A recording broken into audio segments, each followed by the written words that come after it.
Hi అండి. అందరూ ఎలా ఉన్నారు? అందరికీ హ్యాపీ సండే. ఫిష్ ఫ్రై వచ్చేసి ఈ ప్రాసెస్‌లో మీరు ఎప్పుడైనా ట్రై చేశారో లేదో కామెంట్ చేసేయండి. రీసెంట్‌గా అయితే మేము మా మావయ్య, అక్క వాళ్ళ ఇంటికైతే వెళ్ళాము. మా అక్క అయితే ఎప్పుడు ఫిష్ ఫ్రై చేసినా ఇలాగే చేస్తదంట.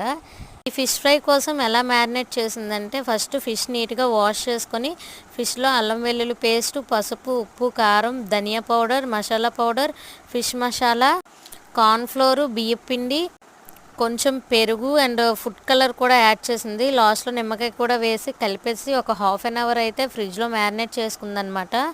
ఇంకా హాఫ్ అన్ అవర్ తర్వాత అయితే ఈ ఫిష్ అయితే కట్టెల పొయ్యి మీద మేము ఫ్రై చేసాము. ఇంకా పొయ్యి వెలిగించుకొని అయితే ఆయిల్ అయితే వేసి ఒక్కొక్క ఫిష్ పీస్ అయితే వేసేసి బాగా ఫ్రై చేసుకోవాలి.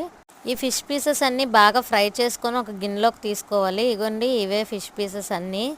టేస్ట్ అయితే చాలా బాగా వచ్చింది. ఈ ప్రాసెస్‌లో ట్రై చేసిన ఫిష్ అయితే తినడం నేను ఇదే ఫస్ట్ టైం అనమాట. నాకైతే టేస్ట్ చాలా బాగా నచ్చింది. మీరు కూడా ఈ ప్రాసెస్ ఒకసారి ట్రై చేయండి.